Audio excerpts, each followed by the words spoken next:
Tell me what we got here, Jack. Uh, Boss, the royal crown has imposed a double taxation on all men wearing beards. Sounds like a code 1099. That's a good one, boss.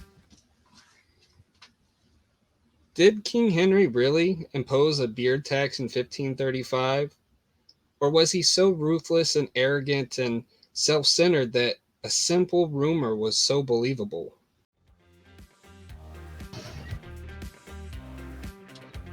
Hey, Jack. Tell me what we know about the suspect. King Henry VIII was young a king. It says here he was crowned after his brother's death. His street name is the Accidental King. Looks like King Henry VIII was also athletic.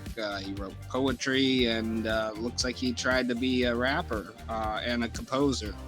Then he went on to be mad, cruel, self-centered, arrogant, and he's guilty of killing 2 of his wives.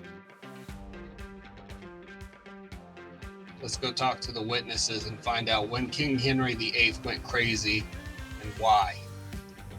Yes, sir. King Henry VIII was indeed a young king.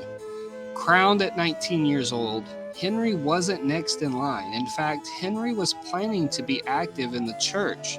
But once his brother died, his future changed paths. And yes, they did nickname him the Accidental King. In fact, King Henry VIII tried to start off his reign on a good note by being extremely generous to his guests at a Christmas party that he held by showering his servants and guests with extravagant gifts. King Henry spent a whopping £13.5 million on this Christmas party and gifts. To put that in perspective, the crown's income for that entire year was only £16.5 million. And these so-called witnesses are actually historians who they all agree that King Henry went mad and crazy, but what they can't agree on is when and how he went crazy. Historians fall into like 4 categories when it comes to determining when exactly King Henry VIII went mad. Some historians believe it started with his first marriage, Catherine.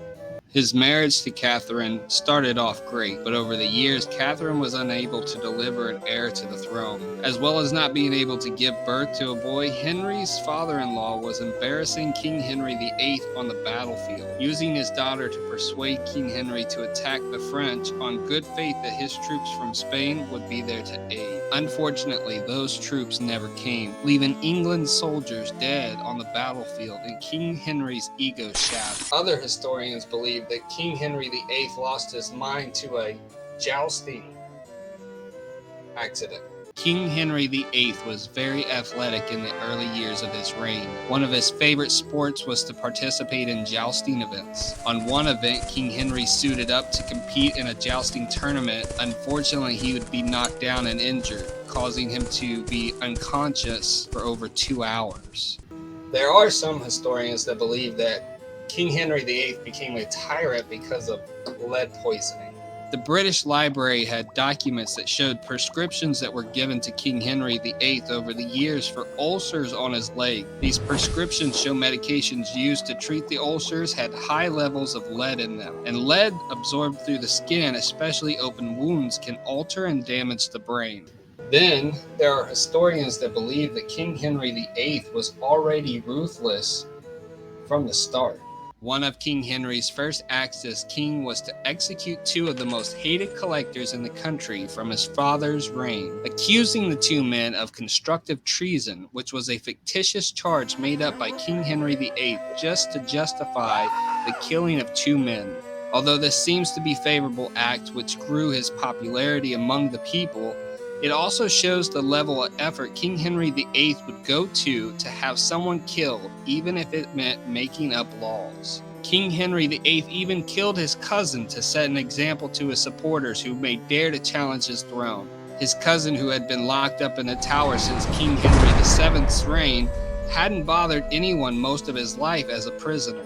However, before leaving for France, King Henry had his cousin pulled from the tower and publicly executed. Although historians were divided on how and when King Henry VIII became mad, They all agree that he was not afraid to tax his people.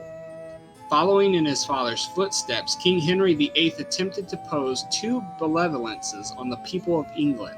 And a benevolence is a tax that is considered a gift that you would give to the crown, except it was mandatory.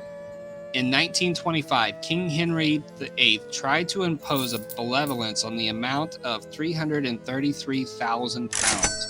But with the help of the Parliament, this tax was never issued. King Henry VIII was already highly unliked at this time because the crown was already in debt from two loans that King Henry VIII borrowed in 1522 and 1523 for the amount of £260,000 that he had no intentions of repaying. Now, this attempt was already hated because the country was on brink of bankruptcy because of the outlandish spending the king had already done. But the idea of the tax in 1525 had caused an uproar in the southern parts of England. But that did not stop King Henry VIII from trying again in 1545, but this time he was careful not to stir up any outcries. Using the Battle of Solent as a reason for the benevolence, knowing that the people of England only hated one thing more than taxes, and that was the French, King Henry VIII was able to secure £120,000. That wasn't to say that King Henry VIII didn't punish those who didn't pay. In fact, there's one account where a man was sent all the way to the Scottish borders to fight for his life for not paying. We gathered the media here today for a press conference that we're releasing, and my name is Special Agent Rick Bush with the Bearded Unique Men Task Force, or BUM.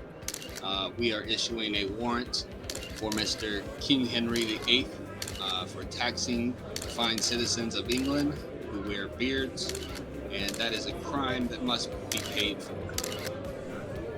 I'm sorry, no questions.